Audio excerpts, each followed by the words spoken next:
마르코가 전한 거룩한 복음입니다.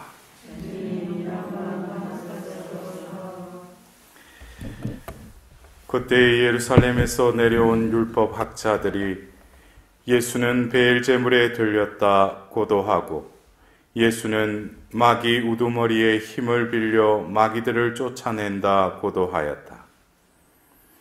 그래서 예수님께서는 그들을 부르셔서 비유를 들어 말씀하셨다. 어떻게 사탄이 사탄을 쫓아낼 수 있느냐?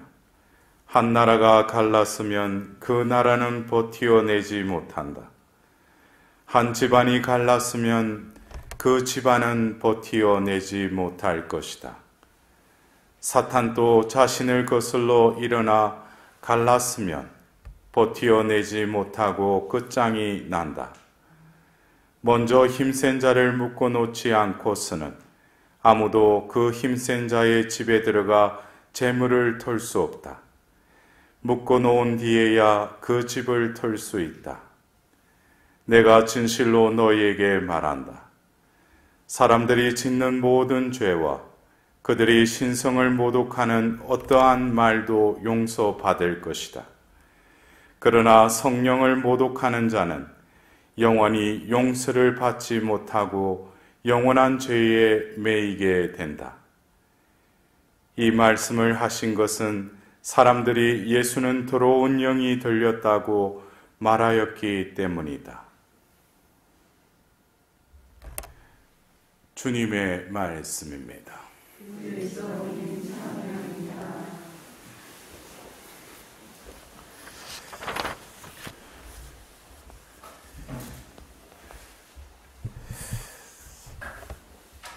우리는 이 한국에 태어나서 또 한국의 국민이지 않습니까? 그죠? 또 성인이 되면 우리는 주민등록증이 이제 발급을 받습니다. 그래서 어딜 가면은 여러분들 2000년 이후에 태어나신 분 계셔요? 예. 다들 1900년도에 태어나셨죠? 예. 그래서 19 땡땡 매들 며칠. 그것을 내가 태어난 해, 태어난 날로 생년월일로 이렇게 여기고 있습니다. 뭐 내가 태어나고 싶어서 태어난 게 아니죠, 그죠? 태어나 보니까 또 그 해에, 그 날, 그 시에 태어난 것이죠. 근데 우리가 주민등록증에 적힌 그 생년월일도 우리가 태어나자마자 예수님을 알지 못했죠. 어느 때가 되어서 예수님이 주님이심을 내가 고백한 것이 아니라 우리에게 부어주신 그 성령의 그 믿음을 통해서 그분이 주님이심을 고백하고 또 우리가 이 가톨릭 교회에 입교를 하였습니다. 우리가 이 세계의 역사, 기원 전, 기원 후, 그것은 뭐로 이렇게 나눠지는 거예요? 바로 예수님이 이 땅에 오심으로 before Christ, 그러니까 그 예수님이 오시기 전에를 BC라고 그러죠. 그리고 그 이후를 AD해서 그 기원 후라고 그러죠. 그래서 우리가 그 생년월일 역시 뭡니까? 내가 뭐 믿음이 있든 없든 이 세상의 역사는 바로 그 한 사람, 2000년 전 태어났던 그 예수 그리스도로 인해서 이 역사가 구분이 된다는 것입니다. 그래서 우리는 믿는 이들은 이 역사를 주재하시는 분이 하나님이심을 믿습니다. 별로 수긍을 안 하시는 것 같아요. 여러분들 이 역사를 주관하시는 분은 하나님이셔요? 네. 그래서 우리는 뭐 어떤 때는 하나님의 그 주재하심을 또 역사하신다라고도 표현하지 않습니까? 그죠? 그래서 역사를 또 만드시고 또 이 시공간의 모든 것을 하나님의 당신의 그 함께 하심으로 이 세상을 주재하고 계신 분도 하나님이시죠. 그래서 우리가 살아가면서 자신이 태어난 그 해부터 또 하나님께서 부르시면 가야 할 그때까지 이 한 생애를 어떤 관점에서 나는 바라보고 평가하고 의미 부여를 하고 있는가? 어쩌면 내가 신앙을 가지고 있지 않을 때는 내가 태어나서 누구 부모 밑에서 어느 형제들과 함께 내가 몇 살 때 어느 초등학교 들어가고 뭐 중학교 그러고 뚝뚝 하다가 또 왼수 같은 그 인간을 만나서 또 가정을 이루고 또 자식을 낳고 다 자기 주체가 자기예요. 예? 여러분들 자기의 인생을 아직까지 나를 중심으로 해서 그렇게 정리하고 계십니까? 그렇다면 제가 조금 전에 말씀드린 것처럼 이 역사를 주관하시는 역사하심을 부정하는 것이죠. 자기가 이 인생의 주인이니까. 그래서 어떤 때는 우리가 신앙인이라고 하면서도 이런 권원적인 거, 내가 존재함은 내가 스스로 자존할 수가 없죠. 무엇으로 인해서 또 결국 내 생은 유한하지만 이 그리스도교를 통해서 우리는 영원한 내세를 믿지 않습니까? 그렇다면 우리가 이 영원한 것에 대해서 조금 길들여져야 돼요. 눈에 보이는 한시적이고 이 외형적인 그것을 삶의 그 부분으로 생각하는 사람들이 또 많아요. 그러니까 그 사람이 기도하는 내용들을 보면 다 이 유한한 것을 위해서 기도하고 있어요. 그것을 뛰어넘어야 돼요. 영원한 것. 우리가 왜 하느님의 뜻을 왜 찾으려고 하고 왜 추구하려고 그래요? 하느님의 뜻은 우리를 구원하시기를 원하신다는 거예요. 우리가 구원받았다. 구원할 것을 믿습니다. 하지만은 우리가 구원을 어떻게 받을지 우리는 모르죠. 그래서 어떤 때는 이 인과율이라는 원인과 결과도 없는 이 신앙 안에서 보이지 않는 하나님을 믿고 그분이 우리에게 구원을 주신다라는 것은 과학적인 의미에서는 너무나 허무맹랑한 것을 믿고 있는 사람들이에요. 그러나 우리는 믿지 않습니까? 여러분도 오늘 우리가 일독서를 통해서 사무엘기 하근에 비로소 5장에 이르러서 창세기 15장에 그 아브라함과 그 계약을 맺으시는 하나님께서는 이미 이들을 어떻게 이끌어 가실지 이미 그 아브라함에게 이야기를 다 하셔요. 어떻게 보면 역사는 하나님이 주관하실 뿐만 아니라 이 성경을 보면은 야, 하나님의 말씀이시구나. 왜? 1.1에게 차이가 없다는 것이죠. 하나님은 그 사람의 입에 당신의 말씀을 담아주셔서 또 그것을 선포하게 하셔요. 대표적인 게 우리가 그 유다가 멸망할 때 그 눈물의 예언자라고 하는 예레미야가 너희들은 이제 바빌론으로 유배갈 것이다 하는데 그들은 콧방귀만 꼈죠. 근데 너희들이 가면은 70년 이후에 다시 돌아올 것이다. 그러니까 그들은 끌려가는 것도 인정도 안 할 뿐만 아니라 무슨 70년. 그래서 우리는 이러한 어쩌면 하나님의 말씀은 우리의 이성을 뛰어넘기 때문에 우리가 이해를 하지 못해요. 우리는 어떤 때 우리 신자분들이 저도 지금 온라인을 통해서 어떤 모임을 하면은 끝나고 이렇게 말씀 사탕을 또 보내주거든요. 요즘에는 문자로 해가지고 또 말씀 사탕을 보내줘요. 그러면은 제가 조금 전까지 오늘 이 모임을 통해서 제가 강의도 준비해서 강의도 하고 했는데 강의나 뭐 성경 말씀보다도 말씀 사탕이 더 의미를 두는 것 같아요. 그래서 이 말씀보다도 이 말씀 사탕이 더 달콤한가? 근데 그 말씀을 그냥 자기 중심적으로 이해를 해요. 어떻게 보면 점치는 것처럼. 하나님의 말씀은 영원한 생명의 말씀이기 때문에 우리가 어떤 때는 알아듣지 못해요.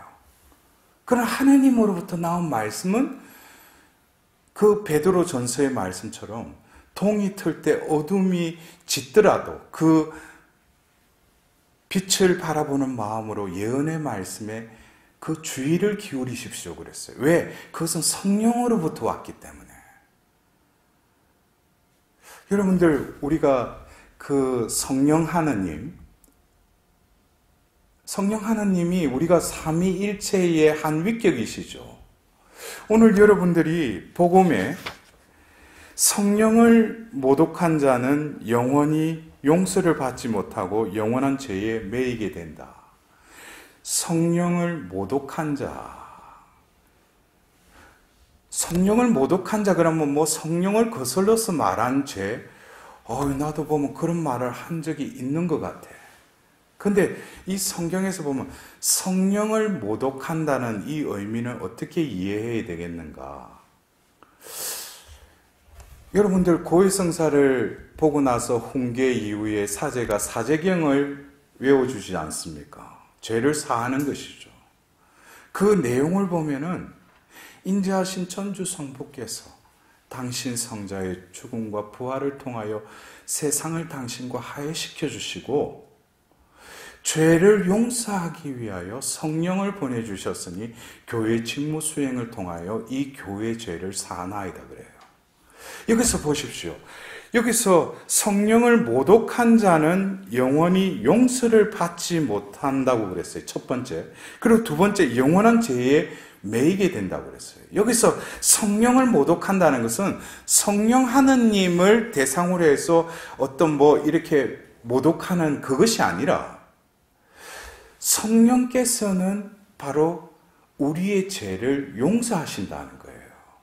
그리스도를 통하여 예수님의 그 순환 공로를 통하여 파스카의 신비를 통해서 죄를 져 이기셨죠.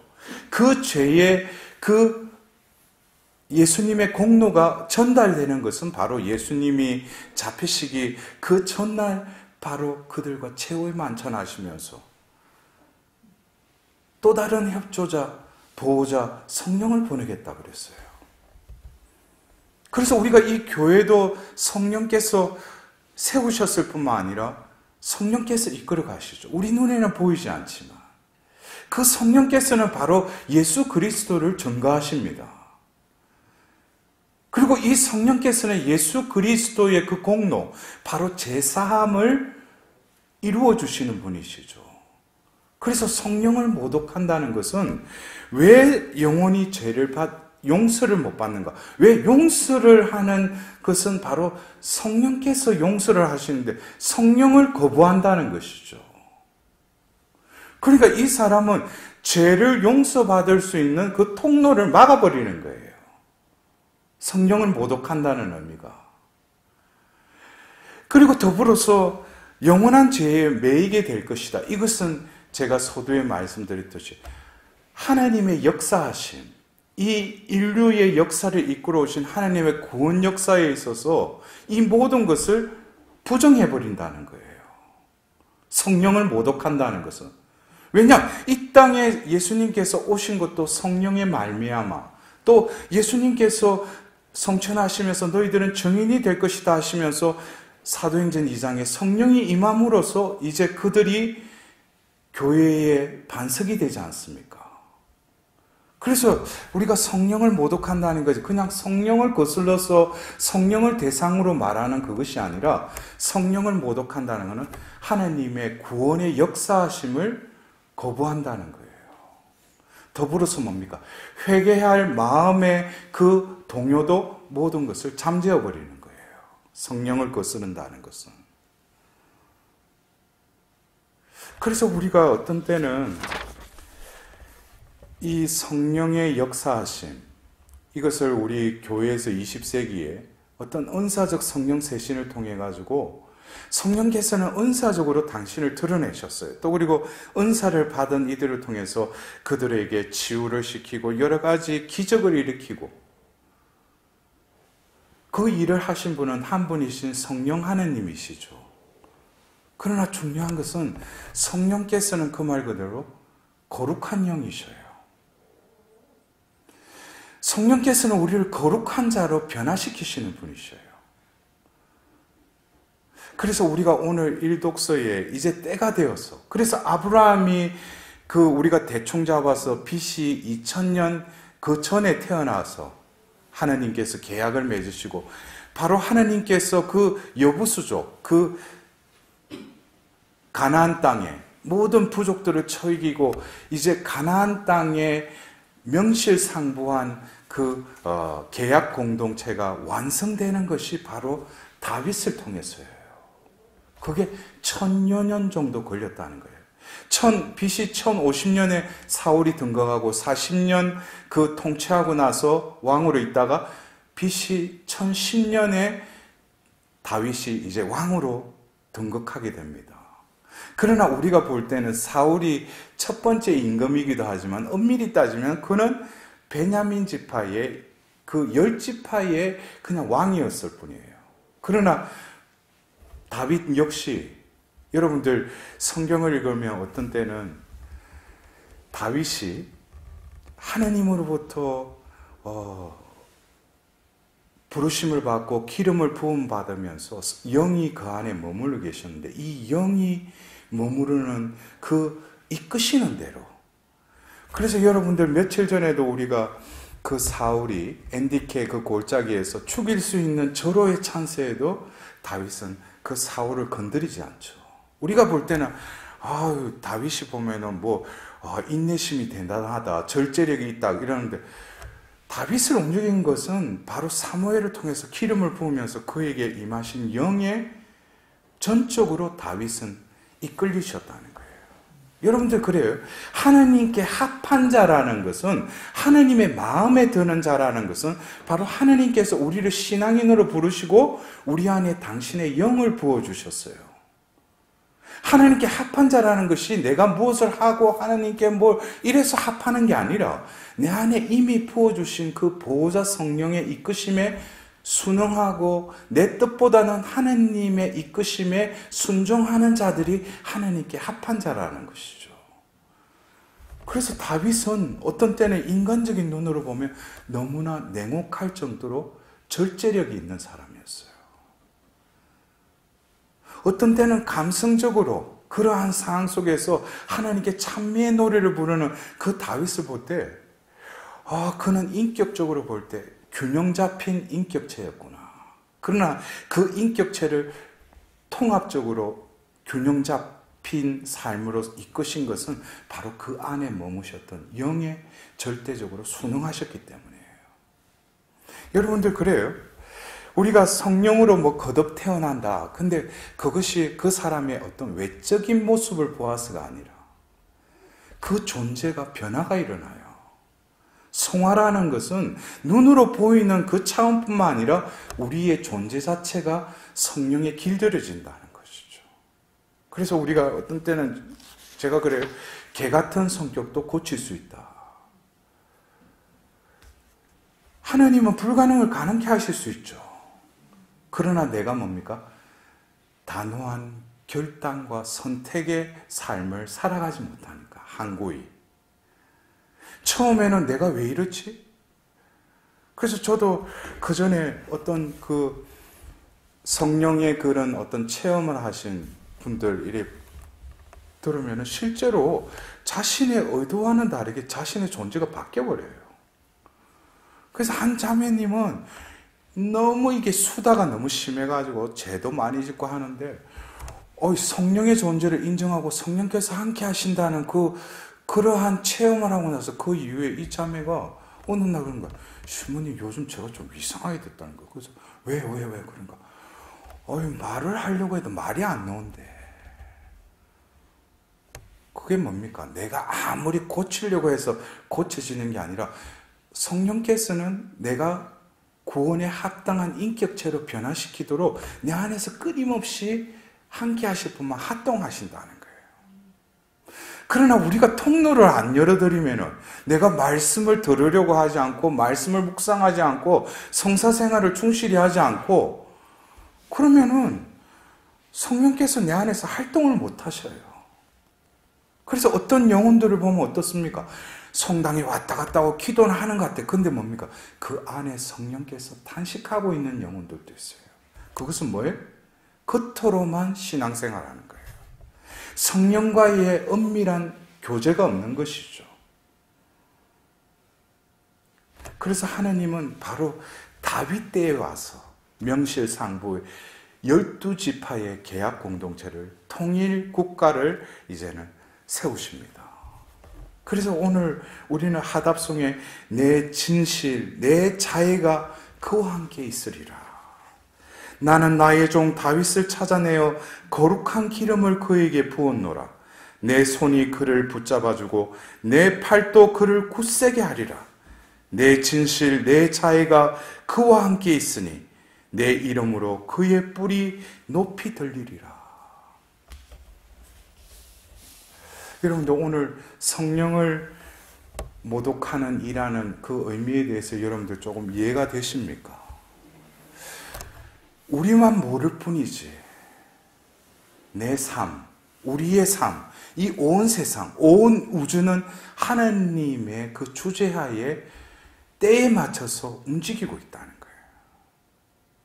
그래서 우리가 지금 팬데믹의 이 바이러스, 제가 볼 때는 이것은 특별한 하나님의 자비의 현현이에요. 저도 원래 2월 중순쯤 미주 지역에 또 피정이 있어서 또 거기 다 일정을 다 잡았지만은 다 캔슬이 다 돼버렸어. 오미크론 때문에. 그 하나님께 감사드리는 거죠. 왜냐면 가서 또 뭐 외국에 가서 또 뭐 바이러스 걸리가 또 뭐 한국에도 못 오고 이러면 안 되잖아요. 예? 하나님의 방법은 우리의 생각보다도 더 위에 있다는 거예요. 그래서 내가 어떤 때는 예기치 못한 상황이 벌어지더라도 하나님을 신뢰한다면 감사합니다. 나에게 불행한 일이 닥칠지라도 주님 감사합니다. 하나님은 우리의 마음을 보셔요. 애걸복걸하고 불똥이 내 등 발에 떨어졌다 해가지고 막 호들갑 떠면서 주님 어떻게 해요? 하나님 감사합니다. 모든 것은 당신이 주재하십니다. 내 삶은 당신의 것입니다. 내 존재는 당신의 소유일 뿐입니다. 여러분들 내가 아닌 것은 여러분들 아시죠? 나는 그분의 소유일 뿐이에요. 그분이 나의 소유주예요. 그런데 소유물이 자기 것인 양 자기 마음대로 결정하고 자기 식대로 살아간다면 소유하시는 분께서는 얼마나 마음이 아프시겠어요. 그래서 다윗은 죄를 짓고도 시편 51편에 지은 죄는 엎질러진 물이고 중요한 것은 뭐예요? 하나님과의 그 관계, 하나님께서 나에게 부어주신 그 영을 거둬가지 마시라는 거예요. 나에게 그 순수한 영, 굳셈의 영을 나에게 바쳐달라고 하는 거예요. 그것은 어떤 면에서는 자신의 존재됨을 하나님의 비단에서 온전히 고백하는 것이죠. 죄로 인해서 얼그러지더라도 하나님께서는 나를 다시 빚어져서 원상대로 나를 회복시키시는 분이 하나님이십니다. 그래서 오늘 하루도 여러분들이 묵주의 그 기도는 어쩌면 구원의 역사를 우리가 계속 묵상하면서 바치지 않습니까? 그리고 우리가 할 때 성경 말씀까지 짤막하게 하고 그 묵주를 또 그 단을 바치지 않습니까? 어떻게 보면 구원의 역사를 우리가 이 기도를 통해서 묵상하면서 바치는 거예요. 이것은 하나님의 나에게 이루어주신 위협을 고백하는 시간이기도 합니다. 마리아께서 잉태하심과 또 성모님께서 천상의 모호관을 쓰시는 그 20단의 구원의 역사, 그 역사가 내 삶 안에서 재현되었고 그것을 하나님 앞에 갔을 때 고백할 수 있는 그 영혼이 진정으로 성령께 순응한 영혼일 것입니다. 오늘 하루도 진정으로 우리와 함께 하시는 성령 하나님, 성령께서는 우리를 그리스도로 변화시킬 뿐만 아니라 그리스도를 증거하도록 우리 안에서 분발하시고 활동하고 계십니다. 그 영에 순응하는 우리 자신이 될 수 있도록